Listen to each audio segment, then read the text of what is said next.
स्वागत है आपका ओनली जीएस पर। आज इस वीडियो में पढ़ने वाले हैं दृष्टि पब्लिकेशन की कक्षा 6 से 12 तक की एनसीईआरटी साइंस में दिए गए क्लास 6 से संबंधित सभी प्रश्नों को। इस बुक में दिए गए बाकी के क्लास से संबंधित वीडियोस देखने के लिए आप हमारे चैनल की प्लेलिस्ट में जाके वहां से बाकी की वीडियोस देख सकते हैं। तो चलिए हम वीडियो शुरू करते हैं। क्लास 6 के अंतर्गत ये सभी टॉपिक हैं जिनसे संबंधित प्रश्नों को आज इसमें हम कवर करने वाले हैं। तो सबसे पहले देखते हैं चैप्टर 1 भोजन कहाँ से आता है से संबंधित पहला प्रश्न है निम्नलिखित में से कौन सर्वाहारी की श्रेणी में आता है। तो सर्वाहारी की श्रेणी में आते हैं शाकाहारी, मांसाहारी, जिसमें शाकाहारी और मांसाहारी दोनों के गुण होते हैं, उन्हें सर्वाहारी कहा जाता है। यहाँ पर सही ऑप्शन सी होगा।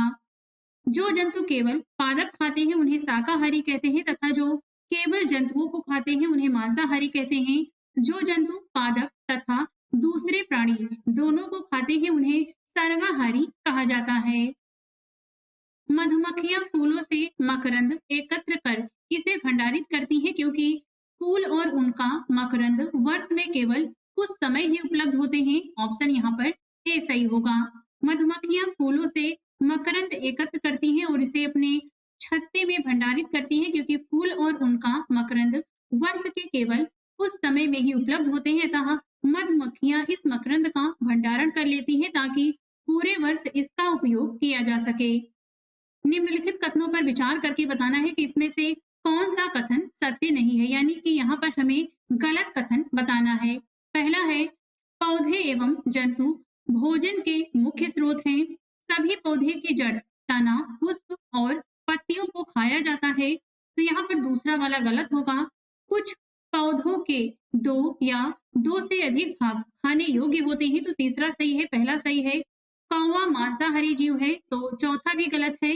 तो यहाँ पर जो हमसे गलत कथन पूछा है तो दूसरा गलत है, चौथा गलत है। इस प्रकार सही ऑप्शन यहाँ पर इसमें डी होगा। सभी पौधों की जड़, तना, पुष्प एवं पत्तियों का प्रयोग खाने में नहीं किया जा सकता क्योंकि पौधों का कुछ भाग विशेष हिस्सा ही प्रयोग योग्य होता है। सभी पौधे में कुछ भिन्नताएं भी होती हैं। सरसों की पत्तियों तथा बीज का प्रयोग खाने हेतु किया जाता है, अर्थात कुछ पौधों के दो या दो से अधिक भाग को खाने में प्रयोग किया जाता है। कौवा एक सर्वाहारी जीव है। सूची 1 का सूची 2 से मिलान करके बताना है कि यहाँ पर कौन सा ऑप्शन इसमें सही होगा। तो ये यहाँ पर हम मिलान कर लेते हैं। शेर एवं बाघ जो होते हैं ये दूसरे जंतु को खाते हैं। शाकाहारी ये पादप एवं पादप उत्पाद खाते हैं। पालक और फूल गोभी ये सब्जियां होती हैं। दूध, पनीर, घी, दही ये सभी जंतु के उत्पाद हैं। तो यहाँ पर इस प्रकार से जो सही ऑप्शन होगा वो यहाँ पर इसमें बी होगा। यहाँ पे भी आप देख सकते हैं शेर एवं बाघ दूसरे जंतु को खाते हैं। शाकाहारी पादप एवं पादप उत्पाद खाते हैं। पालक, फूल गोभी ये सभी सब्जियां हैं। दूध, पनीर, घी और दही ये सभी जंतु उत्पाद हैं। अब देखते हैं चैप्टर 2 भोजन के घटक से संबंधित प्रश्नों को। पहला है निम्नलिखित में से कौन सा भोजन के पोषक तत्वों में सम्मिलित है। तो भोजन के पोषक तत्वों में सम्मिलित किया जाता है इसमें से खनिज लवण को, विटामिन को, आहारी रेशे, रुक्षांश को। तो यहाँ पर भोजन के पोषक तत्वों में क्या क्या सम्मिलित किया जाता है, तो यहाँ पर 1 और 2 होगा। ऑप्शन यहाँ पर इसमें बी सही है। भोजन के मुख्य पोषक तत्वों में कार्बोहाइड्रेट, प्रोटीन, वसा, विटामिन तथा खनिज लवण सम्मिलित हैं। इसके अतिरिक्त भोजन में आहारी रेशे, रुक्षांश और जल भी होता है। रुक्षांश हमारे शरीर को कोई पोषक प्रदान नहीं करता है। नेक्स्ट है भोजन के विभिन्न पोषक तत्वों के संदर्भ में विचार करके बताना है कि इसमें से कौन सा कथन यहाँ पर सही है। पहला है कार्बोहाइड्रेट तथा वसा हमारे शरीर को मुख्य रूप से ऊर्जा प्रदान करते हैं। प्रोटीन तथा खनिज लवण हमारे शरीर की वृद्धि तथा अनुरक्षण के लिए आवश्यक हैं।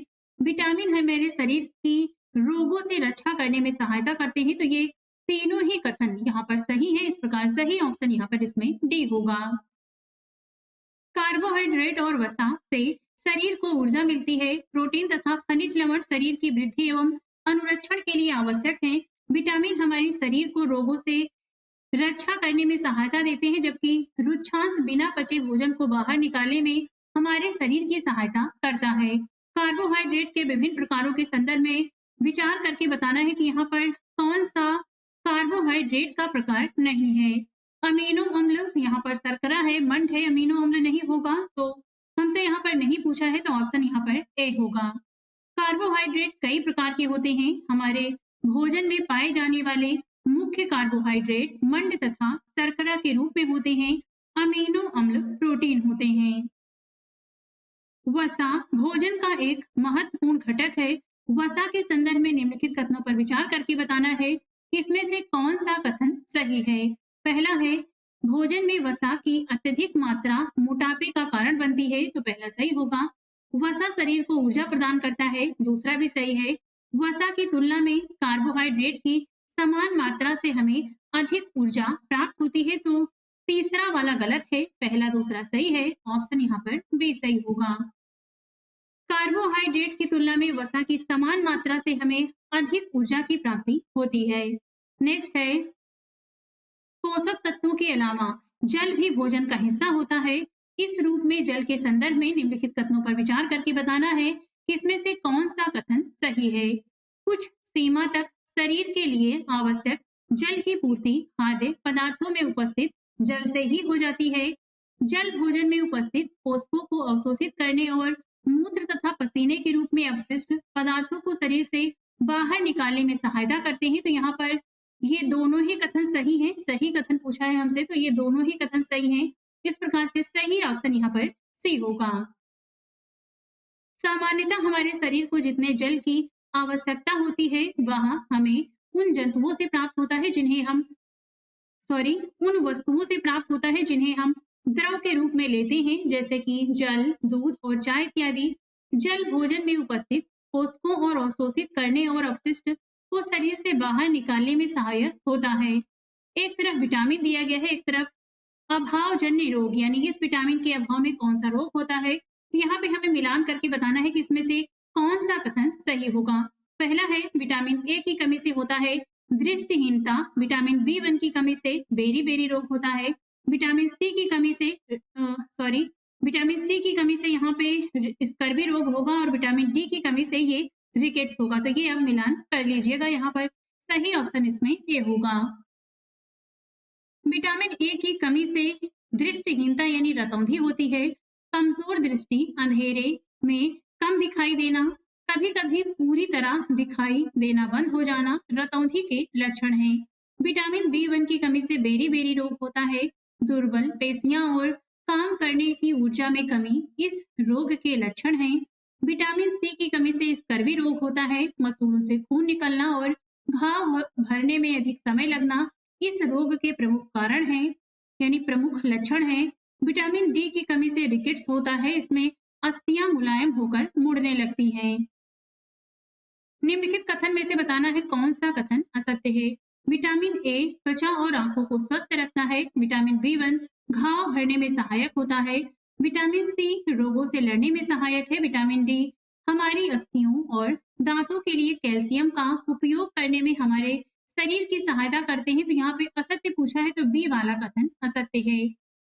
विटामिन बी1 कार्बोहाइड्रेट के पाचन में सहायक होता है। घाव भरने में सहायक विटामिन सी होता है। विटामिन सी भोजन पकाने में गर्मी से आसानी से नष्ट हो जाता है।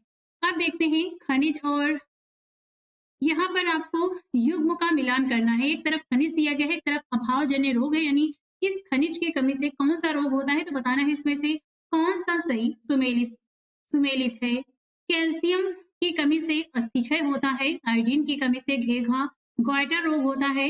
लौह की कमी से ये दंत क्षय नहीं होता, तो तीसरा वाला गलत है, पहला दूसरा सही है, ऑप्शन यहाँ पर ए होगा। लंबी अवधि तक पोषकों के अभाव के कारण होने वाले रोग अभावजन्य रोग कहलाते हैं। कैल्शियम की कमी से अस्थियां एवं दंत क्षय से संबंधित विकार होता है। आयोडीन की कमी से घेघा होता है। गर्दन की ग्रंथि का फूलना और बच्चों में मानसिक विकलांगता इसके प्रमुख लक्षण हैं। लौह की कमी से अरक्तता होती है, इस कारण रोगी कमजोरी का अनुभव करता है। मानव शरीर में धीमी वृद्धि निम्नलिखित में से किस कमी के कारण होती है, प्रोटीन, ऑप्शन यहाँ पर बी सही है। मानव शरीर की धीमी वृद्धि प्रोटीन की कमी के कारण होती है। यदि प्रोटीन तथा कार्बोहाइड्रेट दोनों ही किसी व्यक्ति के आहार में लंबे समय तक अनुपस्थित रहे, तो उसकी वृद्धि पूरी तरह से अवरुद्ध हो जाएगी।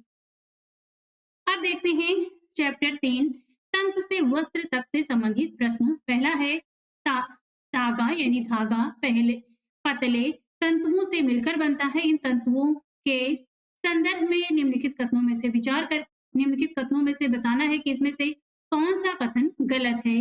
पहला है रुई और जूट जैसे तंतु पादपों से प्राप्त किए जाते हैं। जूट नारियल का बाहरी आवरण होता है। तो यहाँ पे गलत कथन पूछा है तो बी वाला गलत होगा। रेशम तंतु रेशम कीट के कोकून से खींचा जाता है। ऊन तथा रेशम जंतुओं से प्राप्त होते हैं। तो गलत पूछा है तो ऑप्शन बी यहाँ पर गलत होगा। तागा अनेक तंतुओं की पतली लड़ियों से मिलकर बनता है। रुई और जूट जैसे तंतुओं से प्राप्त होते हैं। जूट पटसन के रेशे हैं। पटसन एक द्विबीजपत्री रेशेदार पौधा है। इसे पाट या पटुआ भी कहते हैं। रेशम और ऊन दोनों जंतुओं से प्राप्त होते हैं। इनमें रेशम तंतु रेशम कीट से कोकून से खींचा जाता है तथा ऊन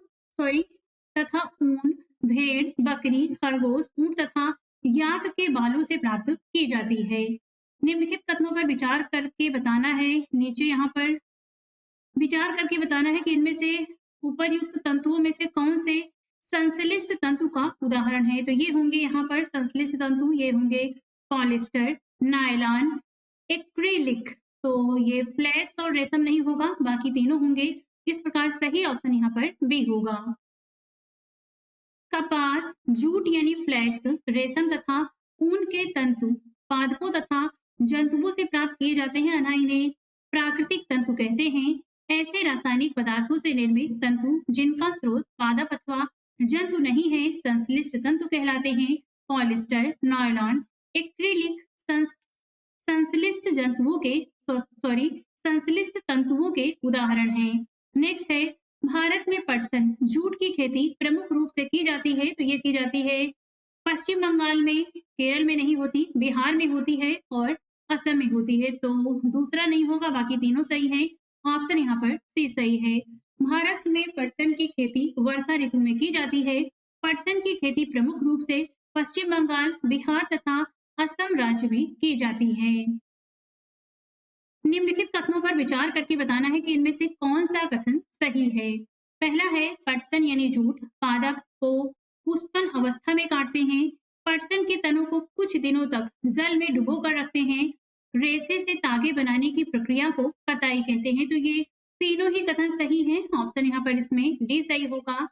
सामान्यतः पटसन पादप को पुष्पन अवस्था में काटते हैं। फसल कटाई के पश्चात पादपों के तनों को कुछ दिनों तक जल में डुबा कर रखते हैं। जल में डुबाने से तने गल जाते हैं और पटसन तंतुओं को पृथक कर लिया जाता है। कताई की प्रक्रिया में रुई के एक कुंज से रेशों को खींच कर ऐंठते हैं। ऐसा करने से रेशे पास पास आ जाते हैं और तागा बन जाता है। नेक्स्ट अब देखते हैं चैप्टर 4 वस्तुओं से समूह बनाना, इससे संबंधित प्रश्नों को। पहला प्रश्न है निम्नलिखित में से बताना है कौन सा जल में विलेय है। तो जल में विलेय ऑक्सीजन होता है, यहाँ पर सिरका होता है, मिट्टी का तेल नहीं होता, नींबू का रस होता है। तो तीसरा वाला नहीं है, बाकी सभी सही हैं। ऑप्शन यहाँ पर सी होगा। कुछ पदार्थ गैस जल में पूर्णतः घुल जाते हैं, ऐसे पदार्थ जल में विलेय पदार्थ या फिर गैस कहलाते हैं। ऑक्सीजन, सिरका तथा नींबू का रस जल में विलेय है। कुछ पदार्थ जल में नहीं घुलते, ऐसे पदार्थ जल में अविलेय कहलाते हैं। जैसे मिट्टी का तेल जल में अविलेय होता है। निम्नलिखित कथनों पर विचार करके बताना है कि उपर्युक्त में से कौन सा पदार्थ पारभासी है। तो यहाँ पर स्टील की प्लेट नहीं है, तेल का कागज होता है, गत्ते का डिब्बा नहीं है, कांच नहीं है। तो यहाँ पर पारभासी पूछा है, तो इसलिए यहाँ पर केवल 2 होगा। ऑप्शन यहाँ पर ए सही है। वह पदार्थ जिसके आर पार स्पष्टता देखा जा सकता है उन्हें पारदर्शी ट्रांसपेरेंट तथा जिनके आर पार नहीं देखा जा सकता उन्हें अपारदर्शी कहते हैं। कांच पारदर्शी तथा गत्ते का डिब्बा अपारदर्शी पदार्थ का उदाहरण है।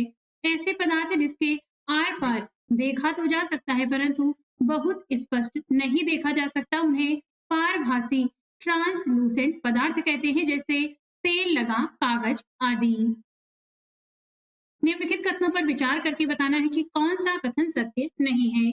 विभिन्न प्रकार के पदार्थों के गुण भिन्न भिन्न होते हैं। कुछ पदार्थ दिखावट में चमकदार होते हैं। हमारे चारों ओर की वस्तुएं एक ही पदार्थ से बनी हैं।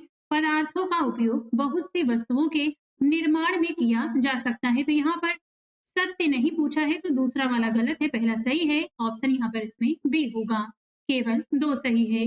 हमारे चारों ओर की वस्तुएं अनेक प्रकार के पदार्थों से बनी है, ना कि एक पदार्थ से।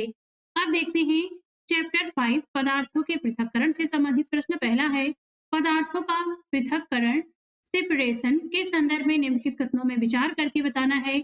उपर्युक्त में से कौन सा पृथक्करण की विधियां या विधि है? तो ये होगा निष्पावन, निस्यंदन, निस्तारण, ये तीनों ही होगा। ऑप्शन यहाँ पर इसमें डी सही होगा। निष्पावन, निस्तारण और निस्यंदन तीनों ही मिश्रणों से अवयवों के पृथक्करण की विधियां हैं। इसके अतिरिक्त हस्तचयन, चालन, अवसादन, थ्रेसिंग और वाष्पन भी मिश्रणों से उसके अवयवों के पृथक्करण की कुछ अन्य विधियां हैं। पृथक्करण की विधियों के प्रयोग के संदर्भ में निम्नलिखित में से कौन सा कथन सही नहीं है, यानी यहाँ पर हमें गलत कथन बताना है। पहला है किसी मिश्रण के कणों के अमाप में अंतर का उपयोग चालन तथा निस्यंदन प्रक्रियाओं द्वारा पृथक्करण में किया जाता है। रेत और जल के मिश्रण में रेत के भारी कण तली में बैठ जाते हैं और अवसादन की विधि द्वारा जल को उड़ेल कर पृथक किया जाता है। तो यहाँ पे गलत पूछा है तो ये बी वाला गलत होगा। इसमें द्रव तथा उसमें अविलेय पदार्थ के अवयवों को निस्यंदन की विधि द्वारा पृथक किया जा सकता है।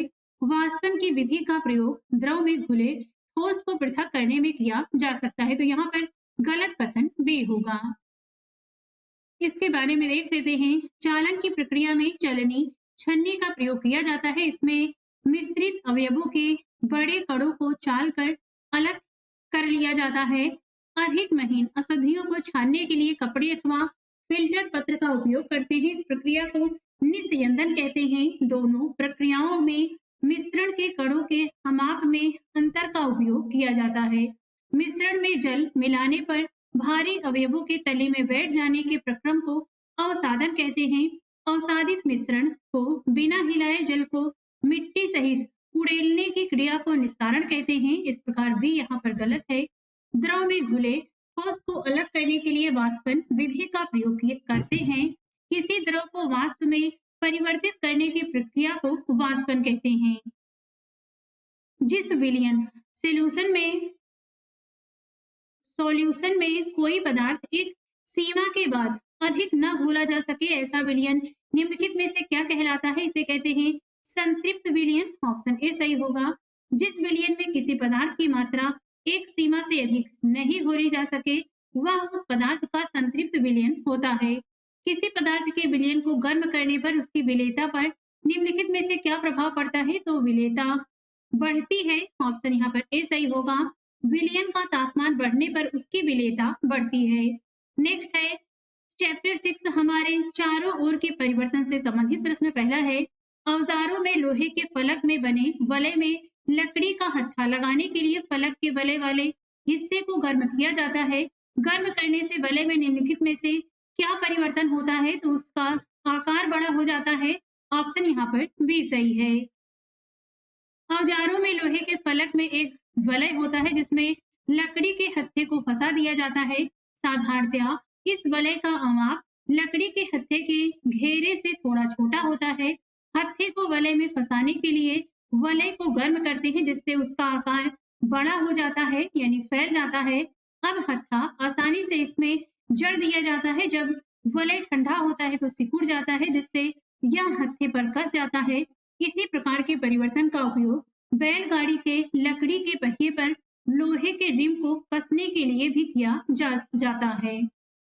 निम्नलिखित पर विचार करके बताना है कि उपर्युक्त में से कौन से परिवर्तन उत्क्रमित किए जा सकते हैं? तो ये होगा कागज का जलना, दूध का दही बनना, पानी का नमक में घुलना, कुंभकार द्वारा मिट्टी के ढेर को बर्तन में बदलना। तो यहाँ पर तीसरा और चौथा होगा। ऑप्शन यहाँ पर डी सही है। कुछ परिवर्तनों को उत्क्रमित किया जा सकता है तथा कुछ को नहीं। कागज का जलना तथा दूध का दही बनना ये परिवर्तन उत्क्रमित नहीं किए जा सकते, जबकि नमक का पानी में घुलना तथा कुंभकार द्वारा मिट्टी के ढेर को बर्तन में बदलना उत्क्रमित किए जा सकने वाले परिवर्तन हैं, परंतु कुंभकार द्वारा मिट्टी के बर्तनों को भट्ठी में सेकने के बाद हुए परिवर्तन को उत्क्रमित नहीं किया जा सकता, यानी उसे पहले जैसा नहीं बनाया जा सकता। नेक्स्ट है चैप्टर 7, पौधों को जानिए। इससे संबंधित पहला प्रश्न है, पुष्प के विभिन्न भागों में निम्नलिखित में से कौन सा सम्मिलित नहीं होता? तो इसमें बाह्य दल होता है, पंखुड़ी होती है, पुंकेसर होता है, स्त्री केसर होता है, मूलांकुर नहीं होता, तो यहाँ पर पांचवा वाला नहीं है, इस प्रकार ऑप्शन यहाँ पर इसमें डी होगा। बाह्य दल, पंखुड़ी, पुंकेसर एवं स्त्री केसर पुष्प के विभिन्न भाग हैं। परागकोश और तंतु पुंकेसर के भाग हैं, जबकि वर्तिका, वर्तिकाग्र और अंडाशय और बीजांड स्त्री केसर के भाग हैं। बीज के जमने के समय जो भाग मूलज या मूलांकुर से निकलता है उसे जड़ कहते हैं तथा मूलांकुर बीज से संबंधित है। नेक्स्ट है, पत्तियों के संदर्भ में निम्नलिखित में से कौन सा कथन सही नहीं है? पत्ती में सिराओं का प्रतिरूप सिरा विन्यास कहलाता है। यह जालिका रूपी अथवा समांतर हो सकता है। पत्ती में पर्ण, वृंत और फलक होते हैं। पत्तियां सूर्य के प्रकाश की उपस्थिति में ही मंड संश्लेषित करती हैं। पत्तियां वायुमंडल में उपस्थित जलवाष्प का कुछ हिस्सा भोजन बनाने की प्रक्रिया में ग्रहण करती हैं। तो यहाँ पर गलत कथन पूछा है, तो डी वाला गलत है, बाकी सभी इसमें सही हैं। पत्तियां वायुमंडल से जल वाष्प ग्रहण नहीं करती, बल्कि वाष्पोत्सर्जन की क्रिया द्वारा बड़ी मात्रा में जल वाष्प को वायुमंडल में निष्कासित करती हैं। नेक्स्ट है, तने दो तरफा मार्ग का कार्य करते हैं। तनों के कार्य के संदर्भ में विचार बताना है कि यहाँ पर कौन सा कथन सही है। तना जल एवं खनिज को पतली नलिकाओं द्वारा पत्तियों तथा पौधे के अन्य भागों तक पहुंचाता है। पत्तियों द्वारा बना भोजन तने से होकर ही पौधे के विभिन्न भागों में संग्रहित होता है। तो यहाँ पर दोनों ही कथन सही है, तो यहाँ पर ऑप्शन सी होगा। तना उपर्युक्त दोनों कार्य संपन्न करने में महत्वपूर्ण भूमिका निभाता है। तने अनेक प्रकार के होते हैं, ये कठोर, मुलायम व कमजोर हो सकते हैं। वृक्षों के तने कठोर होते हैं। कमजोर तने वाले पौधे सीधे खड़े नहीं हो पाते, ये भूमि पर फैल जाते हैं, इन्हें विसर्पी लता कहते हैं, जबकि कुछ पौधे आरोही कहलाते हैं। जड़ों के संदर्भ में निम्नलिखित कथनों में विचार करके बताना है कि कौन सा कथन सही है। जड़ें मिट्टी से जल और खनिज पदार्थों का अवशोषण करती हैं तथा पौधों को मिट्टी में दृढ़ता से जमाए रखती हैं। जालिका रूपी सिरा विन्यास युक्त पत्तियों वाले पौधों की जड़ें रेशेदार होती हैं, जबकि समांतर सिरा विन्यास युक्त पत्तियों वाले पौधों की जड़ें मूसला जड़ें होती हैं। तो यहाँ पर केवल पहला वाला सही है, दूसरा गलत है, ऑप्शन यहाँ पर ए सही होगा। जड़ें मुख्यतः दो प्रकार की होती हैं, मूसला जड़ एवं रेशेदार जड़ यानी जकड़ा जड़। जालिका रूपी सिरा विन्यास युक्त पत्तियों वाले पौधों की जड़ें मूसला जड़ होती है, जबकि समांतर सिरा विन्यास युक्त पत्तियों वाले पौधों की जड़ें रेशेदार होती हैं। निम्नलिखित में से कौन सी एक जड़ नहीं है? तो इसमें गाजर जड़ है, मूली है, शलजम है, आलू जड़ नहीं होता, ऑप्शन यहाँ पर सी होगा। आलू तना है, जबकि गाजर, मूली, शलजम, शकरकंद और टेपियोका जड़ें हैं, इन्हें हम खाने में प्रयोग करते हैं। निम्नलिखित में से कौन से प्रकाश संश्लेषण की क्रिया के लिए आवश्यक है? तो प्रकाश संश्लेषण के लिए क्लोरोफिल आवश्यक है, कार्बन डाइऑक्साइड आवश्यक है, ऑक्सीजन, जल, ये सभी आवश्यक है। सॉरी, यहाँ पर ऑक्सीजन नहीं होता, क्लोरोफिल, कार्बन डाइऑक्साइड, प्रकाश और जल होता है, ऑक्सीजन तो ये निकालते हैं, तो यहाँ पर सी वाला जो होगा वो सही होगा। पत्तियां प्रकाश और हरे रंग के एक पदार्थ क्लोरोफिल की उपस्थिति में अपना भोजन बनाती हैं। इस प्रक्रिया में जल एवं कार्बन डाइऑक्साइड का उपयोग करती हैं।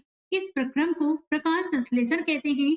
इस प्रक्रम में ऑक्सीजन निष्कासित होती है यानी निकलती है। पत्तियों द्वारा संश्लेषित भोजन अंततः पौधों के विभिन्न भागों में मंड के रूप में संग्रहित हो जाता है। शरीर में गति से संबंधित पहला प्रश्न है। एक तरफ सूची 1 में संधि दी गई है, सूची 2 में उसकी विशेषता है। मिलान करके बताना है कि इन चारों में से कौन सा यहाँ पर सही होगा। तो यहाँ पर हम मिलान कर लेते हैं। पहला है यहाँ पर पहला है यहाँ पर धुराग्र संधि। धुराग्र संधि इसकी विशेषता क्या है, तो ये गर्दन और सिर को जोड़ने वाली संधि होती है। नेक्स्ट है अचल संधि, ये गति न करने वाली संधि होती है। नेक्स्ट है कंदुक हल्लिका संधि, ये सभी दिशाओं में गति प्रदान करने वाली संधि होती है। और यहाँ पर जो ये हिंज संधि होती है, ये एक दिशा में गति करने वाली संधि है। तो यहाँ पर जो सही ऑप्शन होगा इस प्रकार से वो इसमें डी होगा। ये आप फिलहाल स्वयं भी कर लीजिए, हम इसे नीचे देख लेते हैं। अस्थि एवं उपास्थि मानव कंकाल बनाते हैं। कंकाल शरीर को आकृति देता है, यह चलने में सहायक है और आंतरिक अंगों की सुरक्षा करता है। मानव कंकाल खोपड़ी, मेरुदंड, पसलियों, वक्ष की अस्थि, कंधे एवं श्रोणि मेखला तथा हाथ पांव की अस्थियों से बनता है। मानव कंकाल में कई संधियां होती हैं। गर्दन और सिर को जोड़ने वाली संधि को धुराग्र संधि कहते हैं। धुराग्र संधि में बेलनाकार अस्थि एवं छल्ले में घूमती है। अस्थियों के बीच की कुछ संधियां ऐसी हैं जो गति नहीं कर सकती, यानी हिल नहीं सकती, ये अचल संधि कहलाती हैं। ऊपरी जबड़े एवं कपाल के मध्य अचल संधि है। कंदुक खल्लिका संधि, बॉल एंड सॉकेट ज्वाइंट, कंधे और कूल्हे की संधियां हैं, ये सभी दिशाओं में गति करती हैं। हिंज संधि कोहनी और घुटने की संधियों में होती है, ये एक ही दिशा में गति प्रदान करती है। कंकाल के कुछ अतिरिक्त अंग भी हैं जो हड्डियों के जितने कठोर नहीं है, उन्हें मोड़ा जा सकता है, उन्हें उपास्थि कहते हैं। उदाहरण के लिए कान की अस्थि। संधियों की शरीर की संधियों में भी उपास्थि पाई जाती है। मानव शरीर की पेशियों के संदर्भ में विचार करके बताना है कि कौन सा कथन इसमें से सही है। पहला है संकुचन की अवस्था में पेशी छोटी, कठोर एवं मोटी हो जाती है, यह अस्थि को खींचती है। पेशियों को जोड़े के एक साथ सिकुड़ने एवं फैलने से अस्थियां गति करती हैं। यहाँ पर सही पूछा है तो पहला वाला सही है, दूसरा गलत है। ऑप्शन यहाँ पर इसमें ए सही होगा। पेशी केवल खींच सकती है, वह धक्का नहीं दे सकती। पेशियों के जोड़े के एकांतर क्रम में सिकुड़ने एवं फैलने से अस्थियां गति करती हैं, न कि एक साथ सिकुड़ने व फैलने से। किसी अस्थि को गति प्रदान करने के लिए दो पेशियों को संयुक्त रूप से कार्य करना होता है। जब दो पेशियों में से कोई एक सिकुड़ती है तो अस्थि उस दिशा में खिंच जाती है। युगल की दूसरी पेशी शिथिल अवस्था में आ जाती है, यानी लंबाई में बढ़कर पतली हो जाती है। अस्थि को विपरीत दिशा में गति प्रदान करने के लिए अब शिथिल पेशी सिकुड़कर अस्थि को अपनी पूर्व स्थिति में खींचती है, जबकि पहली पेशी अब शिथिल हो जाती है। केचुए की शरीर रचना व उपयोगिता के संदर्भ में बताना है कि कौन सा कथन यहाँ पर सही नहीं है। केचुए का मेरुदंड लंबा तथा शरीर की पेशियां छीड़ एवं असंख्य होती हैं, तो पहला वाला कथन ही यहाँ पर गलत है। केचुए में गति शरीर की पेशियों के बारी बारी से विस्तारण एवं संकुचन से होती है। शरीर की अधा सतह पर सूख यानी बाल जैसी आकृति केचुए को भूमि पर पकड़ बनाने में सहायक है। केचुए मिट्टी को उपजाऊ बनाने में सहायक होते हैं। गलत कथन पूछा है तो पहला वाला होगा। केचुए के शरीर में अस्थियां नहीं होती, परंतु इनमें पेशियां होती हैं। ये पेशियां इनके शरीर के घटने यानी संकुचन और बढ़ने यानी विस्तारण में सहायता प्रदान करती हैं। पेशियों के संकुचन और विस्तारण की प्रक्रिया से ही केचुआ गति करता है। केचुए के शरीर में छोटे छोटे अनेक सूख मिट्टी में उसकी पकड़ को मजबूत बनाते हैं। इसके शरीर में कुछ चिकने पदार्थ होते हैं, ये भी इसके चलने में सहायक होते हैं। केचुए अपने रास्ते में आने वाली मिट्टी को खाते हैं। उनका शरीर अनपचे पदार्थ को बाहर निकालता है। केचुए द्वारा किया गया यह कार्य मिट्टी को उपजाऊ बना देता है, जिससे पौधों को फायदा होता है। केचुए के श्वसन के संदर्भ में कौन सा कथन सही है? केचुए नासिका ग्रंथियों के द्वारा श्वसन करते हैं, ये गलत है। केचुए त्वचा के द्वारा श्वसन करते हैं, तो बी वाला सही है। केचुए मुख के द्वारा श्वसन करते हैं, ये भी गलत है। उपर्युक्त में से कोई नहीं, यहाँ पर बी वाला ऑप्शन सही है। केचुए जो होते हैं ये त्वचा के द्वारा श्वसन करते हैं। निम्नलिखित कथनों में विचार करके बताना है कि इसमें से कौन सा कथन सही है। पहला है घोंघे का कवच इसका बाह्य कंकाल कहलाता है, परंतु यह अस्थियों का नहीं बना होता। घोंघे के पेशीपाद चलने में उसकी सहायता करते हैं। यह कवच घोंघे के वजन को संतुलित करता है, इससे भी उसे चलने में सहायता मिलती है। तो यहाँ पर पहला दूसरा सही है, तीसरा वाला गलत है। ऑप्शन यहाँ पर इसमें ए सही होगा। घोंघे का कवच इसका बाह्य कंकाल है, परंतु यह अस्थियों का नहीं बना होता। यह कवच एकल एकक सिंगल यूनिट होता है और यह घोंघे को चलने में कोई सहायता प्रदान नहीं करता। यह घोंघे के साथ खींचता है। घोंघे के पाद यानी पैर एक मोटी मांसल संरचना के रूप में होते हैं जो दृढ़ पेशियों के बने होते हैं। घोंघा अपने इन्हीं पेशी पाद की सहायता से चलता है। सूची 1 का यहाँ पर सूची 2 से मिलान करके बताना है कि इसमें से कौन सा कथन सही है। पहला है, मिलान कर लेते हैं। तिलचट्टा जो होता है ये इसका शरीर कठोर बाह्य कंकाल द्वारा ढका होता है। पक्षी जो है इसकी अस्थियों में वायु प्रकोष्ठ होते हैं।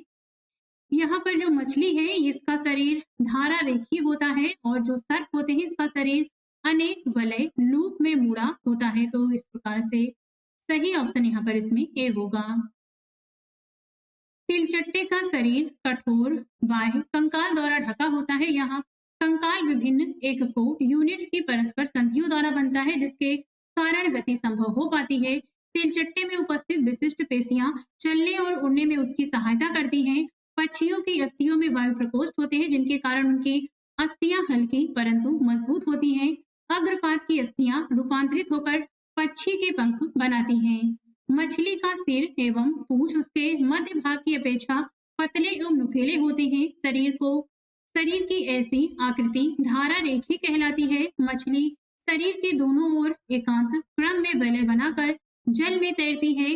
सर्प का मेरुदंड लंबा होता है। शरीर की पेशियां छीड़ एवं असंख्य होती है, वे परस्पर जुड़ी होती हैं। सर्प का शरीर अनेक वलयों में मुड़ा होता है। प्रत्येक वलय आगे को धक्का देता है, इस कारण सर्प बहुत तेज गति से आगे की ओर चलता है, परंतु सरल रेखा में नहीं चलता, अर्थात सर्प अपने शरीर के दोनों ओर एकांतर क्रम में वलय लूप बनाते हुए भूमि पर वलयाकार गति करता हुआ आगे फिसलता है। सजीव एवं उनका परिवेश से संबंधित प्रश्नों को देखते हैं। पहला है, पौधों और जीवों में अनुकूलन एडेप्टेशन के संदर्भ में निम्नलिखित कथनों पर विचार करके बताना है कि इसमें से कौन सा कथन सही है। पहला है, पौधे और जीवों के विशिष्ट लक्षण एवं स्वभाव जो उन्हें एक आवास विशेष में रहने के अनुकूल बनाते हैं, अनुकूलन कहलाता है।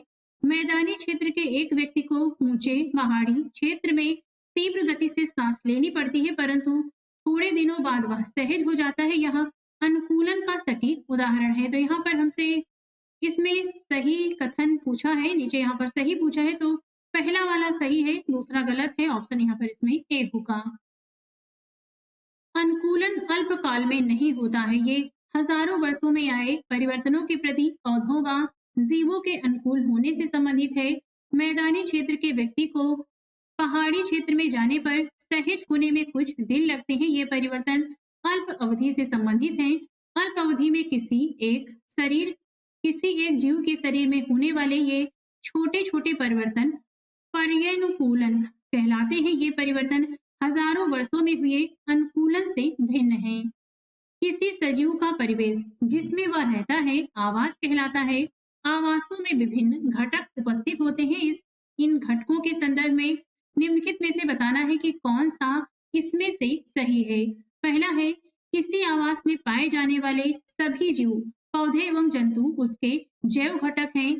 चट्टान, मिट्टी, वायु एवं जल जैसी अनेक निर्जीव वस्तुओं आवास के अजैव घटक हैं। सूर्य का प्रकाश एवं उष्मा जैसे ऊर्जा घटक इन दोनों घटकों में से किसी में सम्मिलित नहीं है। तो यहाँ पर पहला दूसरा सही है, तीसरा गलत है। ऑप्शन यहाँ पर इसमें ए सही होगा। सूर्य का प्रकाश एवं उष्मा भी परिवेश या आवास के अजैव घटक है। इन्हें कभी कभी ऊर्जा घटक के रूप में भी वर्गीकृत किया जाता है। ऊंट मरुस्थलीय परिस्थितियों के लिए अनुकूलित होता है। उसके अनुकूलन के संदर्भ में विचार करके बताना है कि कौन सा यहाँ पर सही है। उसके पैर लंबे होते हैं, जिससे उसका शरीर रेत की गर्मी से दूर रहता है। उसमें मूत्र उत्सर्जन की मात्रा बहुत कम होती है तथा मल शुष्क होता है, उसको पसीना नहीं आता। तो ये तीनों ही कथन सही हैं। ऑप्शन यहाँ पर इसमें डी होगा। उपर्युक्त सभी विशेषताओं के कारण ऊंट के शरीर से जल का ह्रास बहुत कम होता है, इसलिए जल के बिना भी वे कई दिनों तक जीवित रह सकते हैं।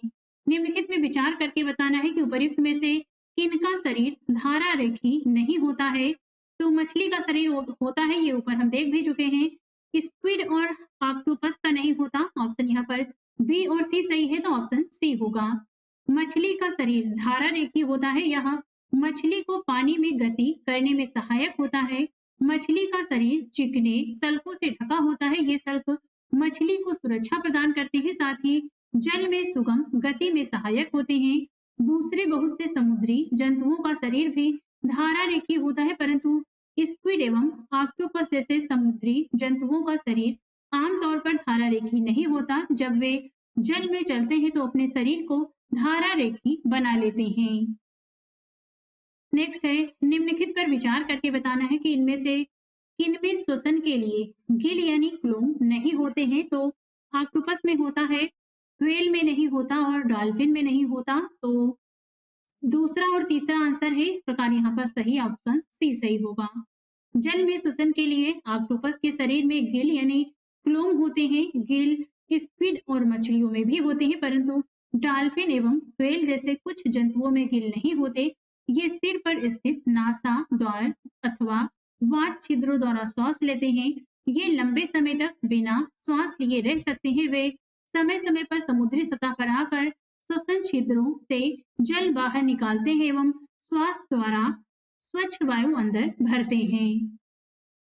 नागफनी के पौधे में प्रकाश संश्लेषण निम्नलिखित में से किस भाग में होता है? तो ये होता है तने में। ऑप्शन यहाँ पर बी सही है। नागफनी एक मरुस्थलीय पौधा है। मरुस्थलीय पौधे वाष्पोत्सर्जन द्वारा जल की बहुत कम मात्रा निष्कासित करते हैं। मरुस्थलीय पौधों में पत्तियां या तो अनुपस्थित होती हैं अथवा बहुत छोटी होती हैं।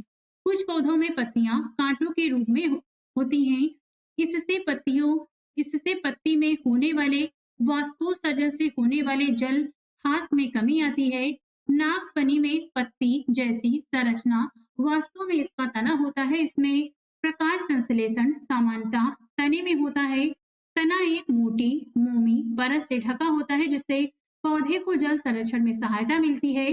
अधिकतर मरुस्थलीय पौधों की जड़ें जल अवशोषण के लिए मिट्टी में बहुत गहराई तक चली जाती हैं। पौधों की पत्तियां श्वसन की प्रक्रिया में वायु को अंदर लेती हैं। इस प्रक्रिया के अगले चरण में पत्तियां निम्नलिखित में से क्या करती हैं? तो ये यहाँ पर 4 ऑप्शन दिया गया है, सही वाला बी होगा। ये ऑक्सीजन का उपयोग करती हैं तथा कार्बन डाइऑक्साइड वायु में निष्कासित करती हैं। तो यहाँ पर ऑप्शन इसमें बी सही होगा। पौधों की श्वसन क्रिया में गैसों का आदान प्रदान मुख्यतः उनकी पत्तियों द्वारा होता है। पत्तियां सूक्ष्म रंध्रों स्टोमेटा द्वारा वायु को अंदर लेती हैं तथा ऑक्सीजन का उपयोग करती हैं। वे कार्बन डाइऑक्साइड वायु में निष्कासित करती हैं। प्रकाश संश्लेषण की क्रिया में पौधे प्रकाश की उपस्थिति में वायु की कार्बन डाइऑक्साइड का उपयोग भोजन बनाने के लिए करते हैं तथा ऑक्सीजन छोड़ते हैं। पौधे केवल दिन के समय ही भोजन बनाते हैं, जबकि श्वसन क्रिया दिन और रात दोनों में निरंतर चलती रहती है।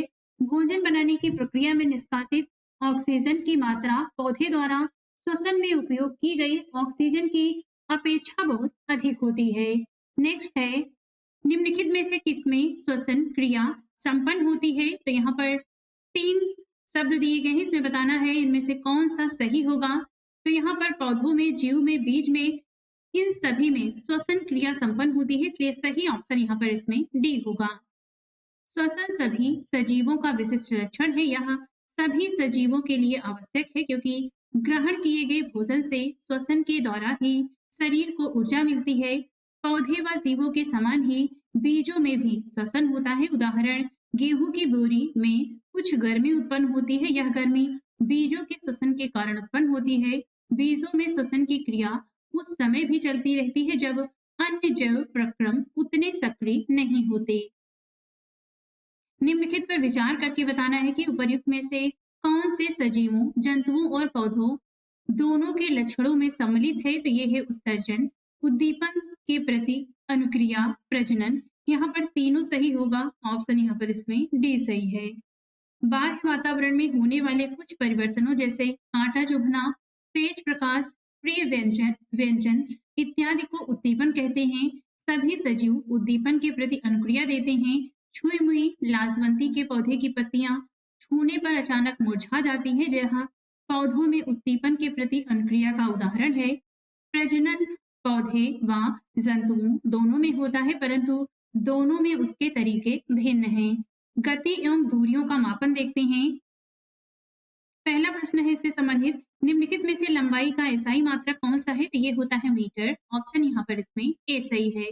समस्त संसार के वैज्ञानिकों द्वारा एक समान मापन के लिए मानक मात्रकों के एक सेट को स्वीकार किया गया है। आजकल जिस मानक मात्रक प्रणाली का उपयोग हो रहा है उसे अंतरराष्ट्रीय मात्रक प्रणाली एसआई मात्रक कहते हैं। लंबाई का एसआई मात्रक मीटर है। निम्नलिखित युग्मों पर विचार करके बताना है कि इसमें से कौन सा सही सुमेलित है। वाहन सरल रेखीय गति, पंखा आवर्ती गति, झूला वर्तुल गति। यहाँ पे केवल पहला सही है, बाकी दोनों गलत हैं। ऑप्शन यहाँ पर इसमें ए होगा।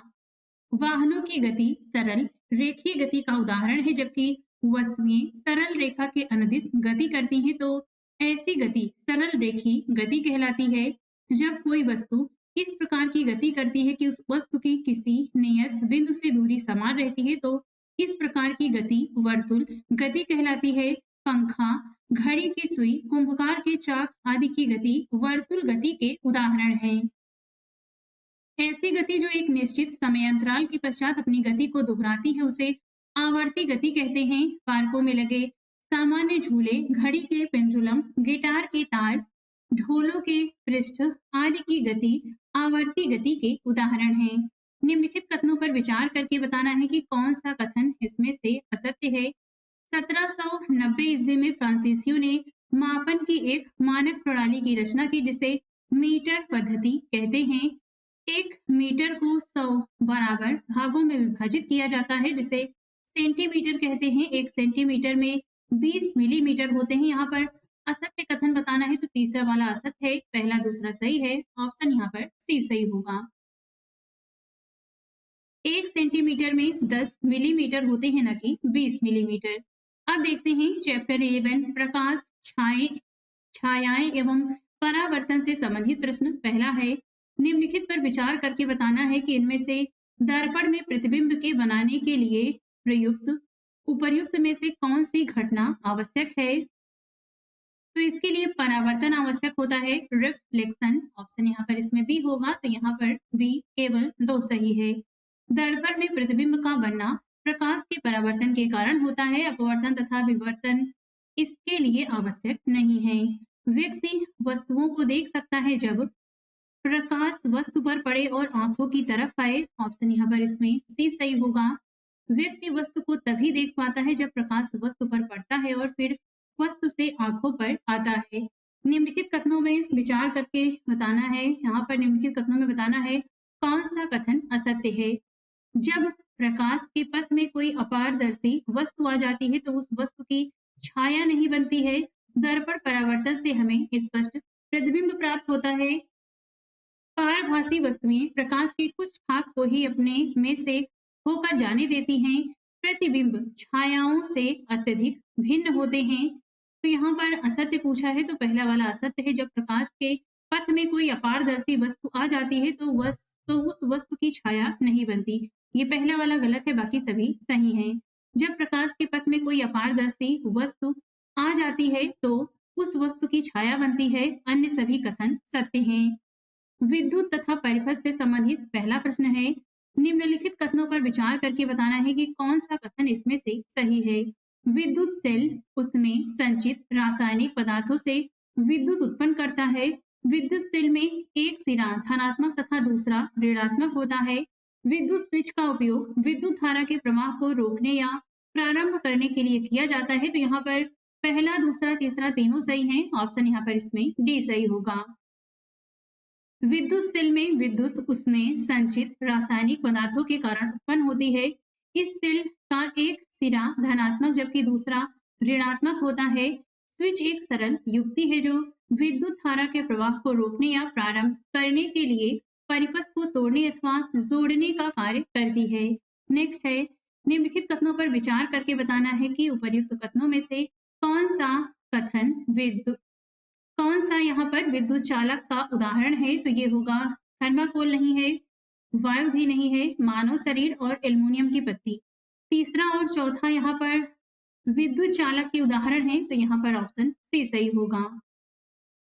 जिन पदार्थों से होकर विद्युत धारा प्रवाहित हो सकती है वे विद्युत चालक तथा जिन पदार्थों से होकर विद्युत धारा प्रवाहित नहीं हो सकती वे विद्युत रोधक कहलाते हैं। थर्माकोल और वायु विद्युत रोधक है, जबकि एल्युमिनियम की पत्ती विद्युत चालक है। मानव शरीर भी बहुत अच्छा विद्युत चालक है। विद्युत चालक तथा विद्युत प्रतिरोधक से संबंधित कथन है, तो यहाँ पर होगा, यहाँ पर बी वाला सही है। जिस पदार्थ में विद्युत धारा का प्रवाह होता है उसे विद्युत चालक तथा जिस पदार्थ में विद्युत धारा प्रवाह नहीं होता उसे विद्युत रोधक कहते हैं। यहाँ पर सही ऑप्शन बी होगा। जिन पदार्थों से होकर विद्युत धारा प्रवाहित होती है वे विद्युत चालक कहलाते हैं तथा जिन पदार्थों से होकर विद्युत धारा प्रवाहित नहीं हो सकती वे विद्युत रोधक कहलाते हैं। विद्युत बल्ब में होता है फिलामेंट होता है, ऑप्शन ए सही होगा। विद्युत बल्ब में एक फिलामेंट होता है जो इसके टर्मिनलों से जुड़ा होता है। विद्युत धारा प्रवाहित होने पर यह फिलामेंट दीप्त हो उठता है। निम्नलिखित कथनों पर विचार करके बताना है कि कौन सा कथन इसमें से सही है। बंद विद्युत परिपथ में विद्युत धारा विद्युत सेल के एक टर्मिनल से दूसरे टर्मिनल तक प्रवाहित होती है। स्विच एक जटिल युक्ति है जिससे विद्युत धारा के प्रवाह को कम या अधिक किया जाता है। तो यहाँ पर सही कथन पूछा है, पहला वाला सही है, दूसरा गलत है, ऑप्शन यहाँ पर ए सही होगा। स्विच एक सरल युक्ति है जो विद्युत धारा के प्रवाह को रोकने या प्रारंभ करने के लिए परिपथ को तोड़ता अथवा पूरा करता है। नेक्स्ट है चुंबकों द्वारा मनोरंजन, इससे संबंधित पहला प्रश्न है। चुंबकों के संदर्भ में निम्नलिखित कथनों पर विचार करके बताना है कि इसमें से कौन सा कथन सही है। मैग्नेटाइट एक प्राकृतिक चुंबक है। चुंबक कुछ पदार्थों को आकर्षित करता है, ऐसे पदार्थों को चुंबकीय पदार्थ कहते हैं। दो चुंबकों के समान ध्रुव एक दूसरे को आकर्षित करते हैं, जबकि असमान ध्रुवों में परस्पर प्रतिकर्षण होता है। तो यहाँ पर तीसरा वाला गलत है, ये उल्टा लिखा गया है, बाकी दोनों सही हैं, ऑप्शन यहाँ पर बी सही होगा। मैग्नेटाइट एक प्राकृतिक चुंबक है, इसमें लोहा उपस्थित होता है। चुंबक लोहा, निकेल, कोबाल्ट जैसे कुछ पदार्थों को आकर्षित करता है, ऐसे पदार्थों को चुंबकीय पदार्थ कहते हैं। जो पदार्थ चुंबक से आकर्षित नहीं होते वे अचुंबकीय पदार्थ कहलाते हैं। प्रत्येक चुंबक के दो ध्रुव होते हैं, उत्तरी ध्रुव तथा दक्षिणी ध्रुव। स्वतंत्रता पूर्वक लटकाने पर चुंबक सदैव उत्तर दिशा में आकर रुकता है। दो चुंबकों के असमान ध्रुव एक दूसरे को आकर्षित करते हैं, जबकि समान ध्रुवों में परस्पर प्रतिकर्षण होता है। सूची एक का सूची दो से मिलान करके बताना है कि इसमें से सही ऑप्शन इसमें से कौन सा सही होगा। तो ये यहाँ पर हम देख लेते हैं, चुंबकीय ये होता है कोबाल्ट में, मैग्नस होता है ये यूनान से संबंधित है। मैग्नेटाइट ये संबंधित है प्राकृतिक चुंबक। अचुंबकीय मिट्टी होती है। तो यहाँ पर इस हिसाब से जो सही ऑप्शन इसमें होगा वो ए होगा। नीचे देख सकते हैं, चुंबकीय कोबाल्ट, मैग्नस यूनान, मैग्नेटाइट प्राकृतिक चुंबक, अचुंबकीय मिट्टी है। माना जाता है कि प्राचीन यूनान में मैग्नस नामक एक गणितीय के द्वारा प्राकृतिक चुंबक की खोज की गई। संभवतः मैग्नस के नाम पर ही प्राकृतिक चुंबक का नाम मैग्नेटाइट रखा गया। निम्नलिखित कथनों पर विचार करके बताना है कि इसमें से कौन सा कथन सत्य है।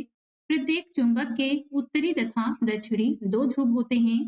चुंबक को गर्म करने, चोट करने तथा ऊंचाई से गिराने पर चुंबक अपना गुण खो देते हैं।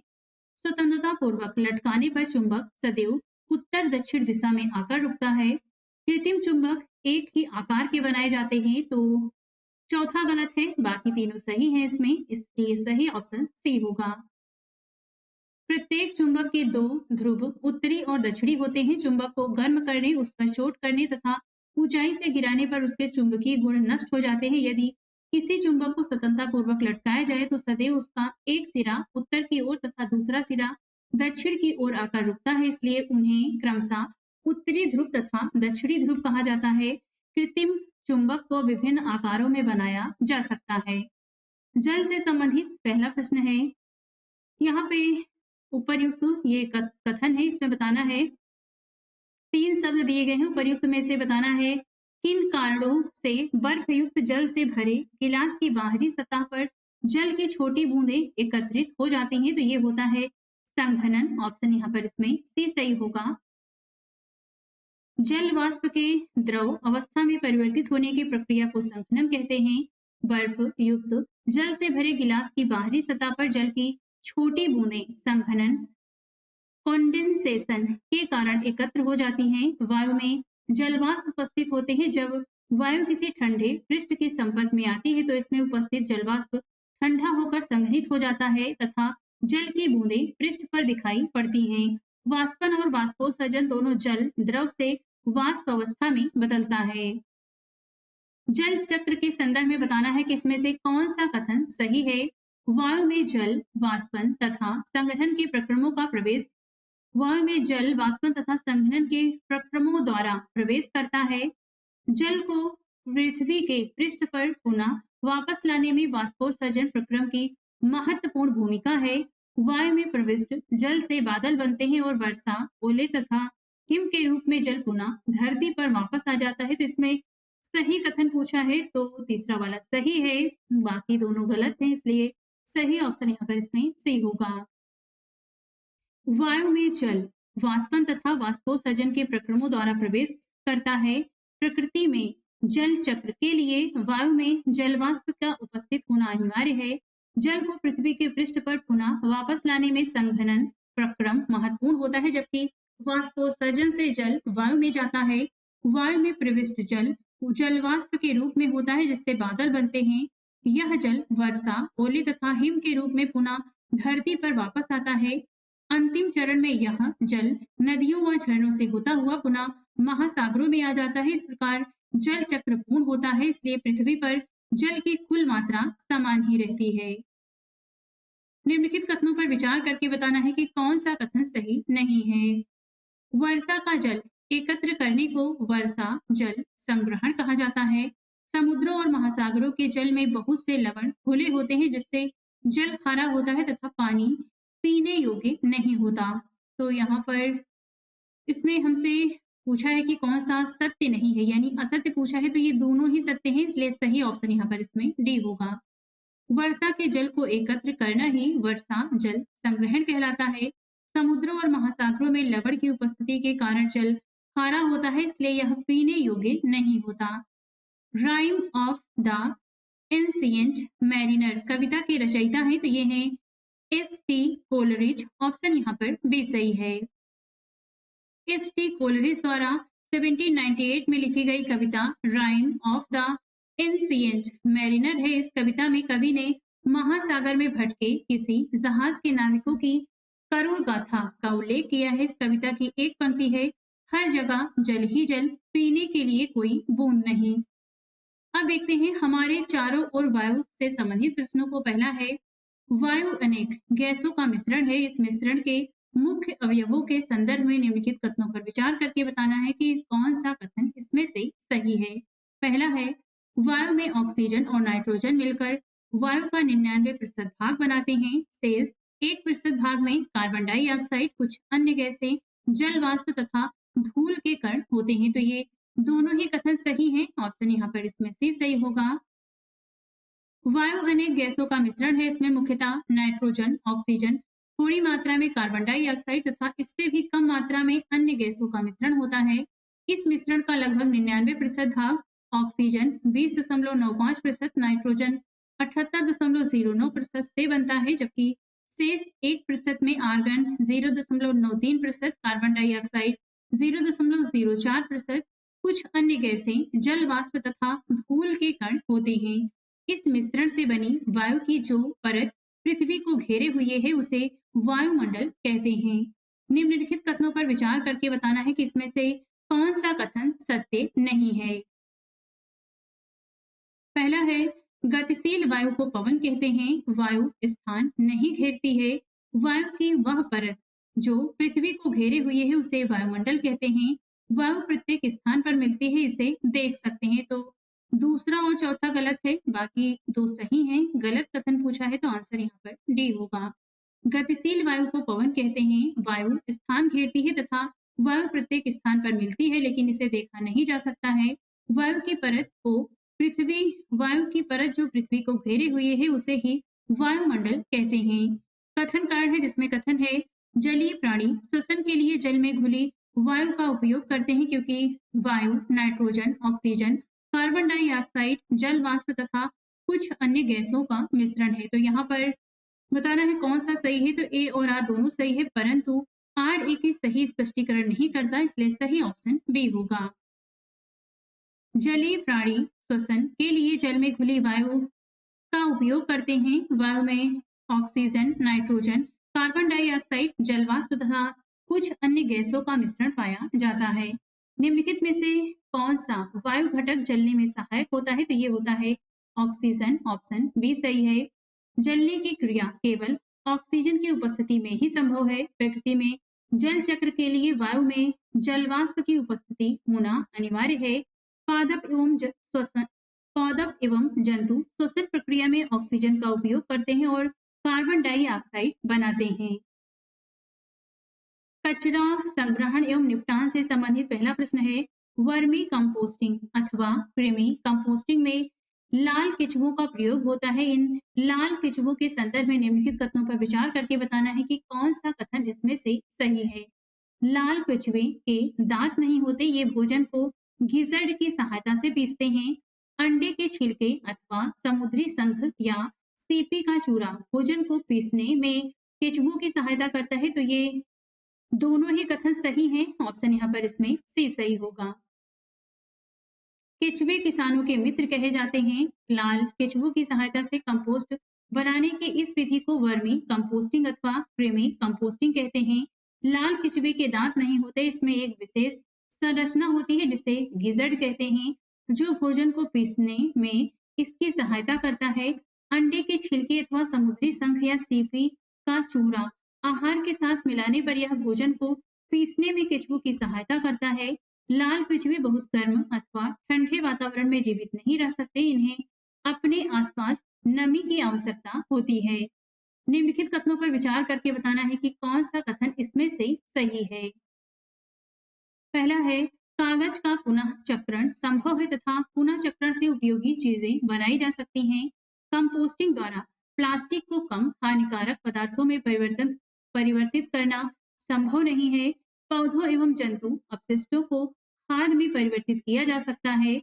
सभी प्रकार के प्लास्टिक गर्म करने अथवा जलाने पर हानिकारक गैस छोड़ते हैं। तो ये चारों ही कथन सही हैं, ऑप्शन यहाँ पर इसमें डी सही होगा। कागज का पुनः चक्रण संभव है तथा इससे उपयोगी चीजें बनाई जा सकती हैं। प्लास्टिक की कंपोस्टिंग नहीं की जा सकती, जबकि पौधे एवं जंतु अपशिष्टों की कंपोस्टिंग की जा सकती है। प्लास्टिक को गर्म करने या जलाने पर हानिकारक गैसें निकलती हैं। निम्नलिखित में से प्लास्टिक के दुरुपयोग के कौन-कौन से दुष्परिणाम हैं? खाद्य पदार्थों का हानिकारक तथा कैंसर कारक होना, पशुओं की मृत्यु का कारण, शहरों में जल भराव एवं बाढ़। तो ये तीनों ही कथन सही हैं, ऑप्शन यहाँ पर इसमें डी सही होगा। प्लास्टिक की थैलियों में पैक किए गए भोजन को खाना हमारे स्वास्थ्य के लिए हानिकारक हो सकता है, गंदगी के कारण। सभी प्रकार के प्लास्टिक गर्म करने अथवा जलाने पर हानिकारक गैस छोड़ते हैं। ये गैसें बहुत सी स्वास्थ्य संबंधी समस्याएं, जिनमें मानव कैंसर भी सम्मिलित है, उत्पन्न करती हैं। प्लास्टिक थैलियों में पैक कूड़े को जानवर भोजन की लालच में थैली सहित निगल जाते हैं, जिससे उनकी मौत हो जाती है। प्लास्टिक की थैलियों से शहर के नाले व सीवर बंद हो जाते हैं, जो शहरों में बाढ़ एवं जल भराव का एक महत्वपूर्ण कारण बनता है। तो आज इस वीडियो में बस इतना ही। नेक्स्ट वीडियो में हम क्लास 7 से संबंधित प्रश्नों को देखेंगे। ऐसे वीडियो देखने के लिए आप हमारे चैनल को लाइक, शेयर, सब्सक्राइब भी करते रहें।